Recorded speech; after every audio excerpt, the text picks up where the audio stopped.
Welcome to the Coffee Shop's Contractor Outlook newscast. Hello and welcome to Contractor Outlook newscast from the coffee shops. My name is Heidi Ellsworth, and I'm here today with one of my favorite people who we always have the best conversations on Contractor Outlook, and that is Paul Trombitas with FMI. Paul, welcome back. Heidi, thank you so much for having me. It's always a pleasure speaking with you, and I'm always so excited when I have the opportunity to be on the podcast. Me too. That's how I feel. We don't have a lot of repeat visitors on Contractor Outlook, but you are one for sure because I love our conversations and you always have such great information. So let's start out. If you could introduce yourself and tell us a little bit about your company. Absolutely. So, FMI Corporation. So we are a management consulting and investment banking firm. We have been in business over 70 years at this point, and we have 4 offices. Raleigh's our headquarters, an office in Denver, Tampa, and Houston. What's really unique about our business is for those 70 years, the only industry we've worked in is construction. So our clients are general contractors, trade contractors, architects, engineers, building product manufacturers, and any of the associations that touch the industry. And I sit on our strategy practice and work with and lead the team that's focused on building product manufacturers and distributors. So that's any manufactured product that goes into the construction of a home or a non-residential building or infrastructure. So everything from windows, doors, building envelope, you name it. And so, in really what we focus on is being able to provide deep insights and understanding the nuance about the industry and providing that to help our clients make the best decisions and inform their strategic initiatives. Which is why I love talking to you because you have all this information. You've just come off the Metal Construction Association summer meeting. You were at the AIA. You just are kind of right there in the middle of things. Talk to me a little bit about, start big picture, the overall outlook, what you're seeing with the construction industry right now. So we released our Q2 2026 market outlook. So looking at total construction put in place volume. And an important distinction here is we look at construction over the life cycle of a project. So it's allocated during the year that it's put in place. And so when we look at the market, one of the things and before this, really looking at the numbers, and certainly from 23 to 24 saw growth, 24 to 25 not a great year. Yeah. And what we see from 25 to 26 in our forecast is it's going to be flat. Now, I will say though, moving towards the latter half of our forecast, so we look out 5 years, so through 2030, we see positive growth, more so in that latter half, 27, 28. And so overall, 2025 total volume of construction was just under 2.2 trillion, which is a crazy number. Yeah. Uh, Yeah. Wow. And then when we look at residential over the forecast period, we anticipate right around a 4.7% growth rate, not strong 25, 26, but really starting to pick up again in 27. Non-res a little bit stronger at 6%, and where we're really seeing more of the growth is in that non-building, so almost 8% annual growth rate. Now, that is a smaller percentage of the overall market, but the big driver there is power, and a lot of that is being driven by the demand for data centers.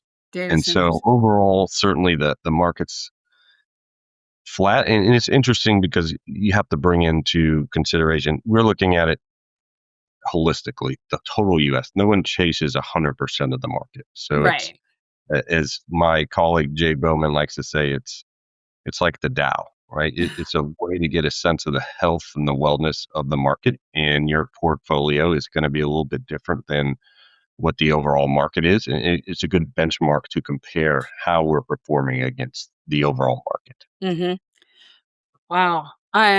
When as you're looking at that, and I kind of want to go back too, because you're also talking about in that non-building sector, that'd be bridges, infrastructure. Is that part of that? It is. So Okay. it's power, it's highway, street, bridges, conservation development, and one of the favorable growth areas is the water wastewater space. So Wow. that is going to be a strong market, particularly around PFAS compliance. In when you think about non-discretionary spending, those are the segments that we really see as continuing to expand. A lot of the developer-driven type work getting pushed to the right, or given the uncertainty in the market, makes it a little bit challenging. Not a little bit; it makes it certainly challenging for investors to move forward with projects. Yeah. One of the things that I've been hearing from other economists, along with you, I think in one of the last times you spoke, is l- there's still this growth within the top 20% of income in the industry. And we keep hearing that top 20%, the projects are still going, home remodels are still happening, new homes are being built, big, huge custom homes, all the kinds of things. Are you still seeing that going into the second half of the year? So that's a great question. So I always like to revert back. It's kind of but geography. I think Yeah. geography plays such a huge piece in this. And I was at the Metal Construction Association uh, conference earlier this week, and you're talking to folks in a certain geography, market's not favorable, but you talk to others where in the Southeast, very strong market, having stellar years, and it's such a construction is such a localized industry that no matter if it really depends on the geography you're in, the segments that are performing well, you go to the next state over, they may not be performing well at all. And Right. so very much where you are and what the demand is in the marketplace. And so I think that's a challenging dynamic, but it's a very unique dynamic to the construction industry. I Yeah. would say though, certainly to your point, the higher end of the market certainly isn't seeing any slowdown. Right. And you know what? But that totally, that regional or even state by state makes so much sense because let's be honest, certain states are more favorable towards lack of sales tax or whatever, or income tax or whatever. So you get bigger chunks in certain areas. So I see that, and we do have, we talked about this before. This whole movement in geographies from the north to the south, Yeah. different political leanings, people moving to different states because of that. So there's just a lot of movement there that is, I think, affecting, to your point, not just homes or residential or anything like that, but are affecting obviously how commerce and business is growing and then also infrastructure. And I think that was one of the things when you said waste treatment is going to be big, that talks to me about this movement between areas and how certain cities are growing so much and they have to expand, whereas other ones we're seeing some shrinkage. It's really interesting. It y- in our economist Brian Strawberry always has the best quote of when folks ask where construction demand is going to occur. His response is it's where the people are going. And so you look at the last 20 years, the net migration, where folks are moving to, that's really where you see a lot of the demand and where construction is very favorable. The other thing, excuse me, and I think I've mentioned to you before is the SEC report about corporate relocations Oh and yeah. moving out of their states and to these secondary cities where it's more affordable. And as a result, we're going to see the infrastructure around that be invested in. And so, and where is that happening? It's Tampa, it's Orlando, it's Charlotte, it's Nashville, it's Raleigh. And so it continues to be the Southeast. And I think that was a funny point where this earlier this week when I was at the MCA, one individual said, "So what you're saying is the money is going to be where the people are, correct. Yeah, that's a That's how it fair way to put works. it. Yeah. It seems really obvious, but But yeah, that is exactly it. So with that in mind, let's kind of switch over just a little bit to product because I'm always really interested in that too. Like where are you seeing the trends? I mean, you were just at metal. We keep seeing the growth. I know you put out a lot of reports on the growth of metal. What are some of the you, I just got to say this too, Paul, because this just happened like in the last couple weeks. All of a sudden, I've had a bunch of people asking about solar and asking about sustainability. Where usually, that's just not one of the favorite topics in yeah, construction. But yeah. I'm again now. It's like hitting again, and we're hearing it about more. So, what are some of the things you're seeing around products that are trending? So, in terms of products, I think one of the this is product adjacent, I guess you could say. Yeah. What's been fascinating to me is you think about large roofing manufacturers have s- transitioned to being now building envelope manufacturers, Yes. Yeah. and Yeah. it's all the six sides, if you will, of the building and the waterproofing, you know, it's not just the roof anymore. It's the exterior. It's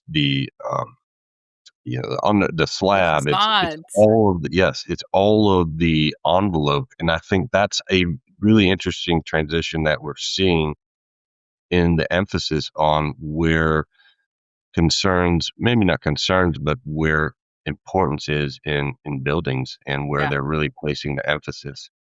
And so that's a big one. And I think on the sustainability side, we ask this question in just about every research study that we conduct. And the challenge with sustainability is that everybody defines it differently. You ask 50 people what sustainability means, and you'll get 50 different answers. Right. And it's talk about carbon footprint and embodied carbon. And it's at right now, it's in terms of equitability of how you measure what that is. It's not in line, or there's not a consistent way to measure across product categories. And I Yeah. think unless contractors, owners, architects, engineers, the entire ecosystem can come to an agreement on what it is and how they define it, I think it's going to be certainly a topic of top of mind for a lot of owners that are emphasizing it. But from a industry wide adoption, it's very challenging just given the varying definitions and how people perceive sustainability. I think it kind of depends on when it comes into the manufacturing world, and I'm gonna say this lightly, but when it comes into the manufacturing world, it really comes down to what fits the products, right? So you hear Yeah, a lot of folks talking about durability and long-term performance as being sustainable. Then you have other people who have, white solutions and reflective solutions, and they talk about energy efficiency being this, but they really, at the end of the day, it all comes together. I mean, it's all things that, yeah, you want a building to last a long time. You want it to be energy efficient. When you do replace things, you want those to be recyclable, or you want to be able to reuse them. And so I think you're right. At some point, and we've tried for a long time. I know we're kind of going off script here, but it's always so interesting with you. Tend to go that direction.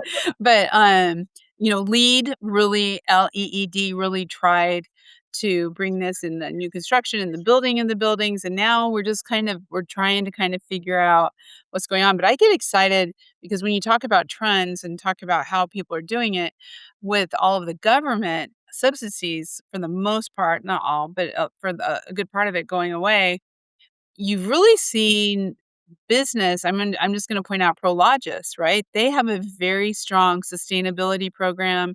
They have a carbon neutral goal for 2030, I believe it is, and they're making it happen. And so the private industry has kind of stepped in, where before a lot of it, especially around solar, was being subsidized.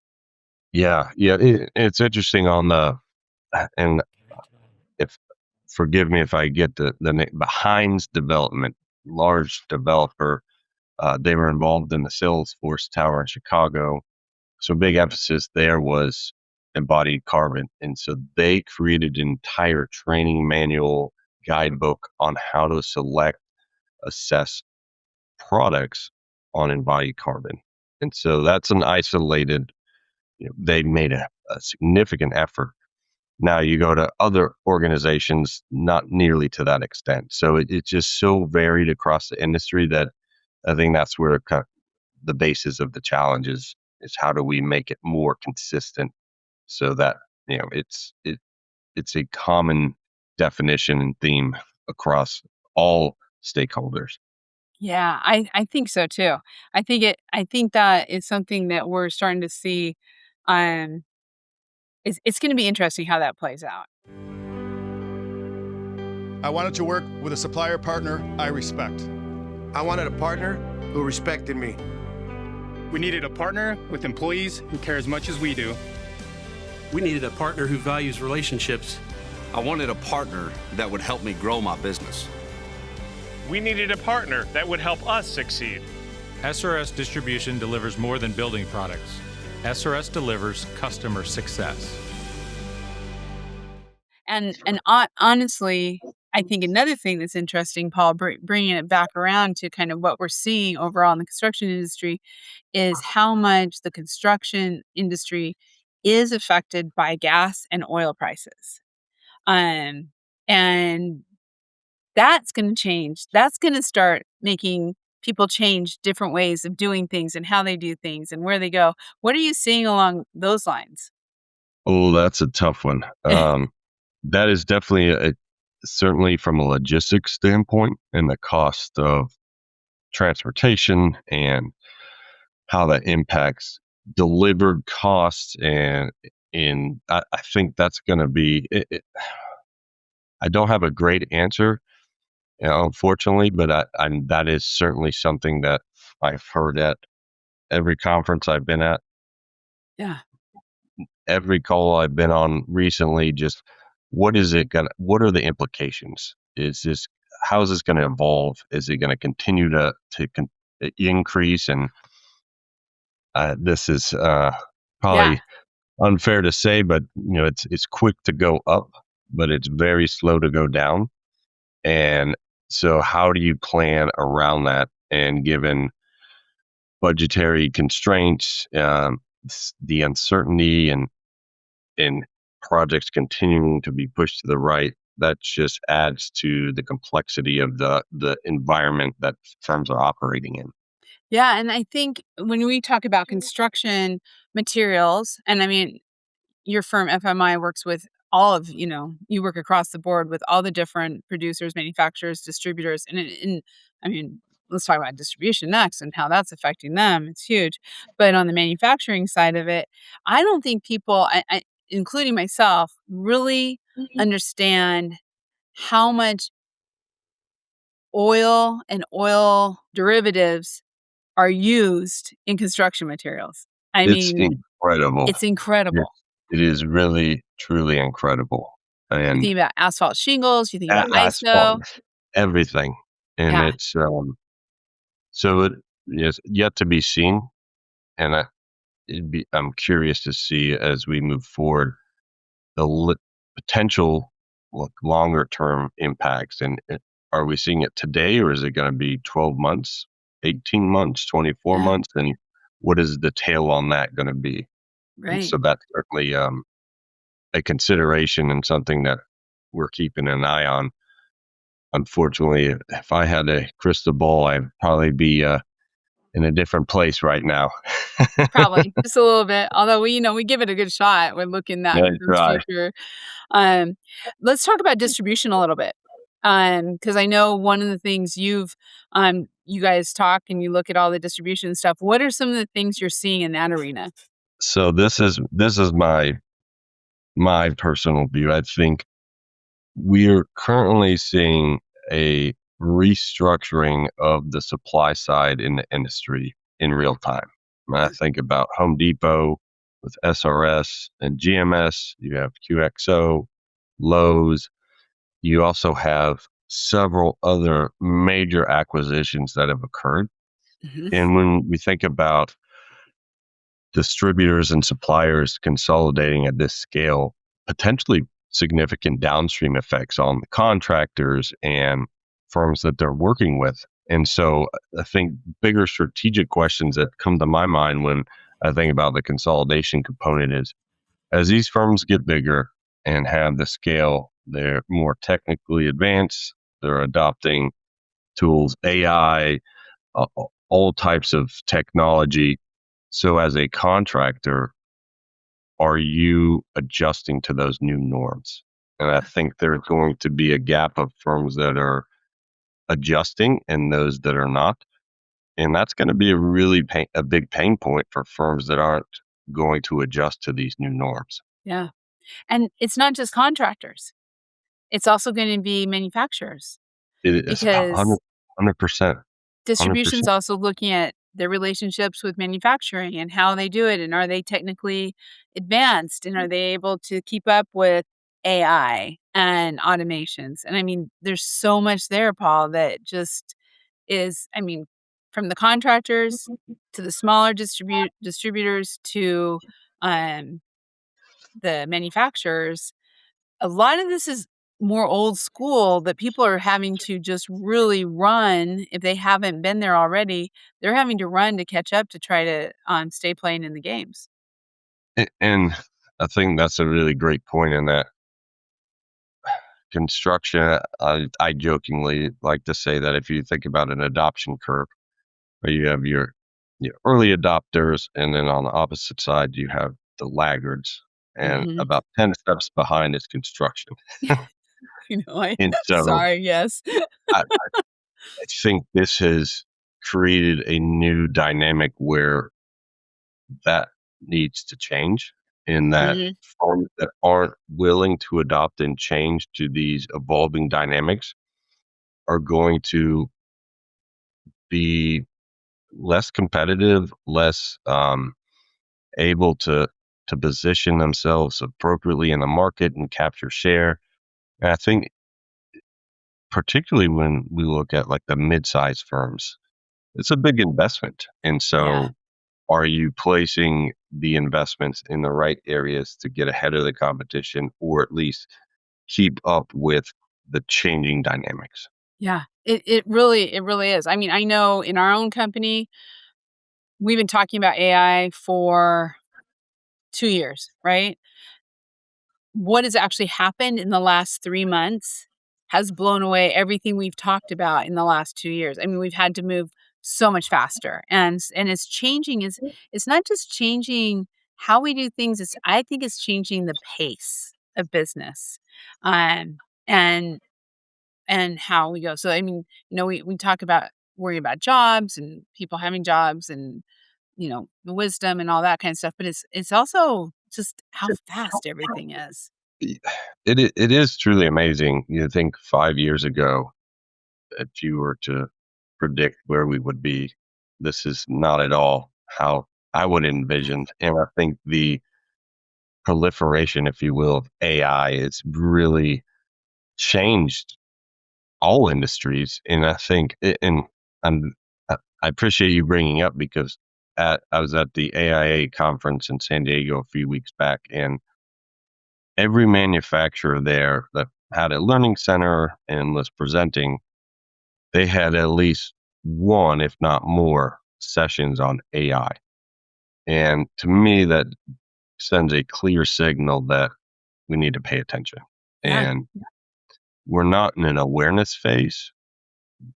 We're in a true, it's being implemented and utilized by a lot of firms. And think about manufacturers using it for product education, how they market, how they adapt to changes and customer dynamics, and it's here. And so Yeah. I think the risk really is, it's not necessarily. So the risk isn't that it's going to replace construction. AI Mhm. is not. But if you're not an innate AI enabled firm, I think it's going to be increasingly difficult to compete in the market. Yeah. Yeah, I do too. I do too. And you and I have talked about this before. I still believe in the basic human relationships, and I think that's going to be. I think that will be the factor that a lot of people are not going to count on, at least in the near future. That people are just going to say, "No, I don't want to do that. I want to. I want to work with my local lumber yard, or I want to work with my local. I'm loyal to this type of manufacturer." But long term, just like Amazon has changed how we buy, um, a lot of what's happening circling back to distribution, it's gonna change how we buy. And I was just on I've been on so many different calls and different things, but also we've been talking about it for years that people will just be able to start buying their roofs online, right? Or their windows or their new homes or whatever. And it's closer than it's ever been.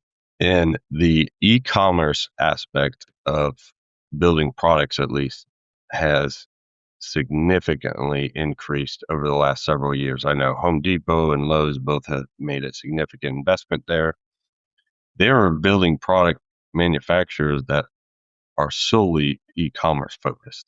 Yeah. And it spans the spectrum of they have a website versus a full online storefront. And we're seeing more and more firms have interactive virtual the ability to look at different colors and order, and you don't have to talk to anybody. And it's all e-commerce, and it's upwards of, in some product categories, 20% of sales are going through e-commerce, which is mind-blowing. It is. It is. And I think it's going to, I have to tell you just a funny story. Because this is our podcast and we like funny stories. But I was in Savannah and on a walking tour, and we went by this house and they said, "This is a Montgomery Ward's house." Now, there may be some people listening to this podcast who don't know what a Montgomery Ward's house is, but that was actually, do you remember, Paul? No, you probably No, don't. I Okay. know. I know. Okay. I was So hoping you wouldn't ask, but I know. So there. Okay. So now we just showed our ages, but Sears and Montgomery Ward's had catalogs that would go out and then go out across the country, and people could buy clothes, whatever, out of these catalogs, 100 years ago. And they actually, believe it or not, sold houses. So you could. Oh, I do realize. I know Yes.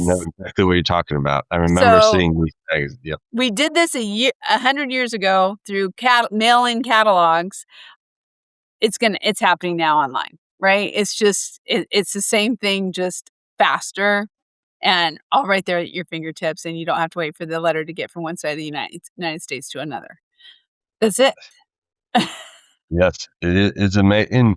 But then you layer in, so kind of going back to the point I made about it's a localized business that has traditionally been very relationship driven.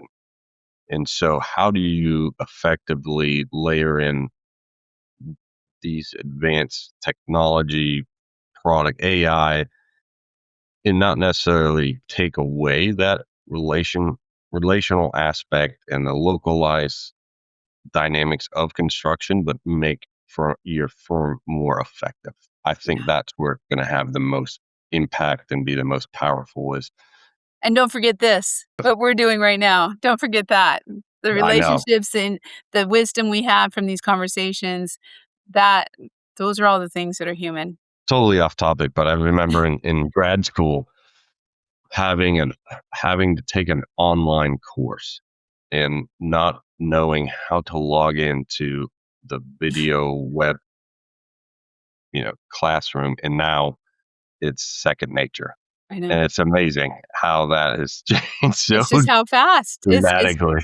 It's how fast it's changed. So, real quick, as we kind of wrap this up, Q3, Q4, moving into the rest of the year, you said, I loved you earlier. You said one thing about 2027, you seeing some light, some things growing up, but we're still looking flat 1% to 2% growth throughout the rest of the year and kind of just keep doing what we're doing.